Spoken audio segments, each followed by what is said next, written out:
Oke, assalamualaikum warahmatullahi wabarakatuh. Perkenalkan, kami dari kelompok mata kuliah audit sektor publik. Di sini kami akan menampilkan sebuah video pembelajaran buat kalian semua. Di sini perkenalkan, saya Diogo Gracia Matodang dari PN 00096. Di sini saya berperan sebagai bendahara desa. Saya Ersa Agustina Eka Putri dengan NPM 090. Di sini saya berperan sebagai tokoh masyarakat sekaligus sebagai saksi. Saya Indah Sulistiawati dengan NPM 4095. Di sini saya berperan sebagai auditor junior. Saya Suciratri Nugrahini dengan NPM 4085. Di sini saya berperan sebagai audit. Saya Muna Putri Mayati Silvi dengan NPM 4093. Di sini saya sebagai kepala desa. Nantikan videonya.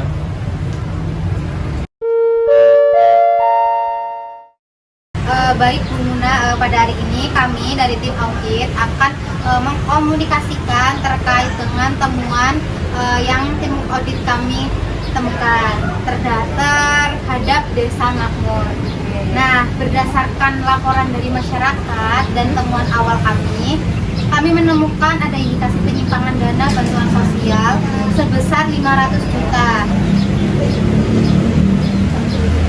Nah, kami dari tim audit akan melakukan audit investigasi terhadap Desa Makmur. Loh, itu nggak ada kesalahan, Bu. Perasaan saya sudah melakukan semuanya sesuai prosedur. Yuk, coba kasih lihat laporan keuangan kita. Ya, ini Bu, laporannya lengkap.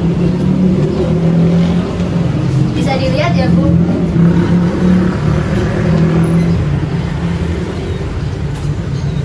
Tapi ya Bu, ini sepertinya ada yang aneh di sini.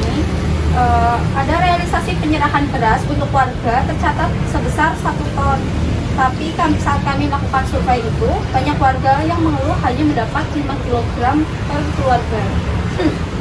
Itu pasti salah hitung kali, Bu. Atau warganya yang tidak sabaran mungkin. Baik Bu Muna, mungkin dari tim audit akan melanjutkan untuk investigasi lebih lanjut dari Desa Makmur. Oke, terima kasih kerjasamanya, Ibu. Sama-sama. Tracksuits and red wine, movies for two. We'll take off our phones and we'll turn off our shoes. We'll play Nintendo, though I always lose. Selamat siang Ibu. Ada yang bisa saya bantu? Kami dari tim audit hari ini kita akan melakukan investigasi terkait dengan penyimpanan beras di gudang beras di Desa Makmur. Itu bagaimana ya Bu? Oh, ya, terkait hal itu ya Bu. Jadi gini Bu, kemarin itu saya lihat truk beras itu dibawa ke rumah Ibu Muna sendiri gitu. Dan sedangkan warga di sini itu cuma mendapat jatah beras itu sedikit. Itu pun beras berputu.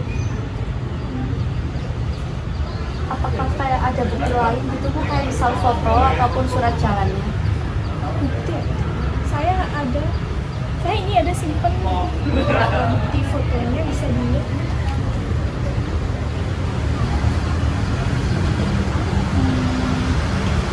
Berarti ini jelas pelanggaran. Kami perlu mengkonfirmasi terkait dengan supir truk ataupun kita bisa mengecek dari rekening Pak Dio. Bisa. Oh, ya. Baik, terima kasih ya Bu. Terima kasih untuk waktunya. Terima kasih Bu. Cocok terus, jalan terus.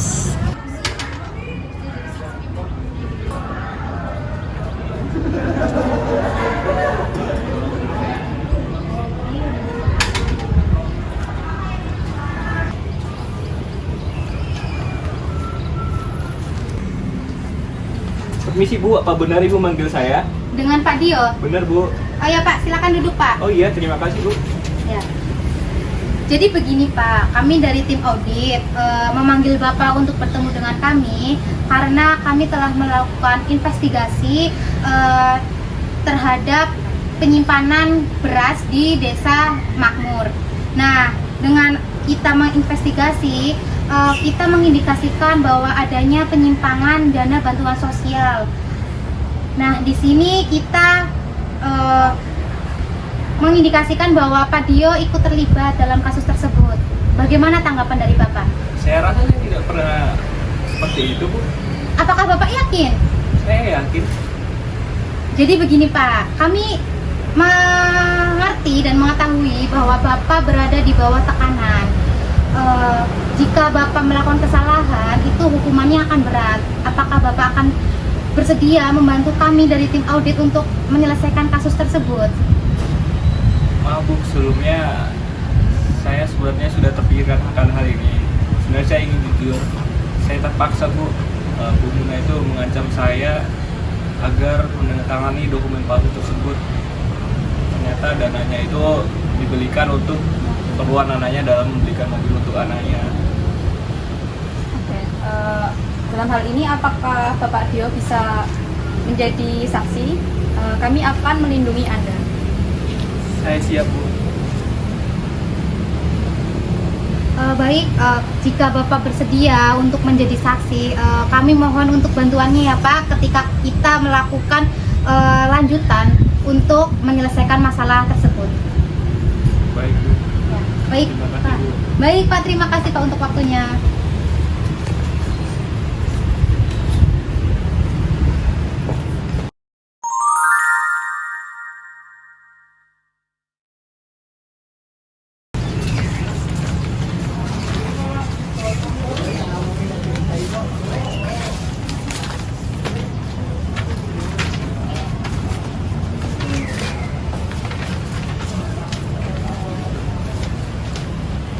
Selamat siang semuanya. Baik, terima kasih untuk semuanya telah meluangkan waktu untuk menghadiri rapat final meeting dalam rangka pengungkapan fakta terkait permasalahan yang telah terjadi di Desa Makmur ini. Baik, untuk Bu Suci bisa dilakukan pemaparannya. Baik, terima kasih Bu Muna sudah menghadiri rapat final audit pada hari ini. Kami dari tim audit izin untuk memaparkan temuan yang sudah tim kami temukan di Desa Makmur yang Ibu pimpin.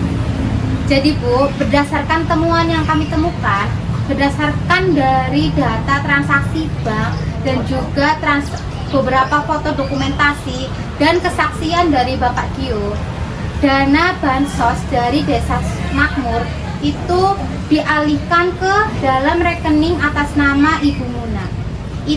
Hal tersebut itu sudah melanggar undang-undang pidana korupsi pasal 3. Loh, ini kan fitnah, Bu. Kalian emang bisa membuktikannya di depan halayak ramai di pihak lain, itu nggak ada buktinya. Tenang dulu Ibu Muna. Jadi kami sudah dapat persetujuan dari jaksa untuk penyitaan aset Ibu. Nah, kami juga akan melakukan penyitaan terhadap mobil baru yang Ibu beli untuk anak Ibu kemarin. Gak bisa gitu dong, Bu. Masa saya nggak tahu apa-apa, tiba-tiba aset saya langsung disita? Gimana itu? Oke, kalau begitu Bu, mari kita bawa kasus ini ke pengadilan saja. Oke, saya akan buktikan ya kalau saya itu tidak bersalah. Baik Bu, kami akan membawa laporan ini dan kami akan serahkan ke KPK. Terima kasih Bu untuk kerjasamanya. Terima Saya kasih. tunggu ya di pengadilan. Baik Bu, Baik Bu, terima kasih. Nah, dari cerita tadi kita dapat menyimpulkan investigasi itu memiliki peran penting dalam mengungkap kebenaran di balik suatu peristiwa. Nah, dalam berbagai bidang seperti hukum, jurnalistik, dan ilmu pengetahuan, nah investigasi ini tuh dilakukan untuk mencari fakta-fakta yang tersembunyi. Proses ini menuntut ketelitian, kejujuran, dan sifat objektif agar hasilnya itu dapat dipercaya dan tidak merugikan pihak manapun juga. Nah, dengan melakukan investigasi secara menyeluruh, kebenaran yang awalnya tersembunyi itu bisa jadi terungkap. Selain juga mencari kebenaran, investasi juga berfungsi sebagai alat untuk menegakkan keadilan. Ketika seseorang atau suatu pihak dituduh melakukan kesalahan, investigasi yang adil dapat membantu memastikan apakah tuduhan tersebut itu benar atau tidak. Ini mencegah adanya penghakiman sepihak dan memberikan kesempatan bagi semua pihak untuk menunjukkan bukti. Nah, dalam hal ini tuh investigasi itu menjadi pondasi kita penting dalam menciptakan keadilan dan hukum yang sehat. Pesan moral dari pentingnya investigasi adalah bahwa kebenaran dan keadilan itu tidak boleh ditebak atau diasumsikan. Begitu saja, semuanya harus dibuktikan melalui proses yang jujur dan juga panjang, dan juga bertanggung jawab. Nah, investigasi ini juga mengajarkan kita untuk tidak mudah percaya pada penampilan luar saja atau rumor, tapi kita harus menggali informasi agar keputusan yang kita ambil itu dapat terverifikasi dengan benar. Nah, dengan demikian kita menjadi individu yang lebih bijak, adil, dan bertanggung jawab dalam bertindak. Terima kasih. Audit investigasi sektor publik adalah kegiatan audit yang dilakukan untuk mengungkap penyimpangan atau kecurangan atau fraud dalam pengelolaan keuangan negara atau daerah atau aset publik lainnya. Audit ini bersifat spesifik, mendalam, dan berbasis bukti, serta seringkali digunakan sebagai alat pendukung proses hukum. Tujuan audit investigasi. Yang pertama, mengidentifikasi dan mengungkap penyimpangan atau fraud. Yang kedua, mengumpulkan bukti-bukti yang sah dan valid. Yang ketiga, menilai kerugian negara atau daerah akibat kecurangan. Yang keempat, memberikan dasar untuk tindakan hukum atau administratif. Dan yang terakhir, memberikan rekomendasi perbaikan sistem pengendalian internal. Selanjutnya, ciri khas audit investigasi. Yang pertama itu dilakukan bila ada indikasi awal pelanggaran. Yang kedua itu fokus pada pengungkapan fakta, bukan opini. Yang ketiga, tidak rutin. Biasanya berdasarkan permintaan khusus, misalnya dari DPR, APH, atau laporan masyarakat. Nah, berbasis bukti hukum atau evidence yang bisa digunakan di pengadilan.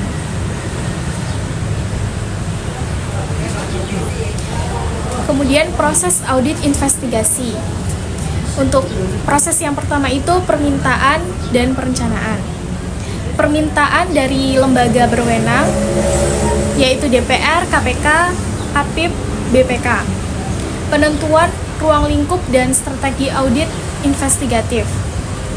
Kemudian proses selanjutnya pelaksanaan, yaitu pengumpulan data dan dokumen, wawancara, klasifikasi dan observasi, kemudian pemeriksaan fisik aset dan transaksi, dan analisis forensik itu jika diperlukan.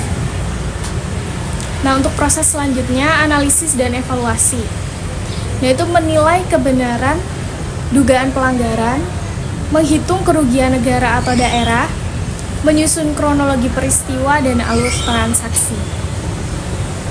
Proses selanjutnya adalah pelaporan. Di dalam proses pelaporan, yaitu dengan menyusun laporan hasil audit investigatif. Selain itu, juga melampirkan bukti, kesimpulan, dan rekomendasi. Kemudian, laporan ini diserahkan ke instansi yang berwenang, seperti Kejaksaan, Kepolisian, dan KPK. Selanjutnya, jenis fraud yang umum ditemukan, yaitu seperti markup, pengadaan barang atau jasa, penyalahgunaan aset negara, penggelapan dana hibah atau bantuan sosial, manipulasi data laporan keuangan, konflik kepentingan dalam pengambilan keputusan. Nah, selanjutnya adalah peran auditor investigatif. Di sini auditor investigatif itu bersikap independen dan objektif. Kemudian mampu berpikir kritis dan analitis, kemudian memahami hukum, akuntansi forensik, dan prosedur audit investigasi. Nah, untuk selanjutnya, contoh lembaga yang melakukan audit investigasi yaitu Badan Pemeriksa Keuangan atau BPK, Inspektorat Jenderal Kementerian atau Lembaga atau APIP, Komisi Pemberantasan Korupsi atau KPK yang bekerja sama dengan auditor, kemudian Badan Pengawas Keuangan dan Pembangunan atau BPKP.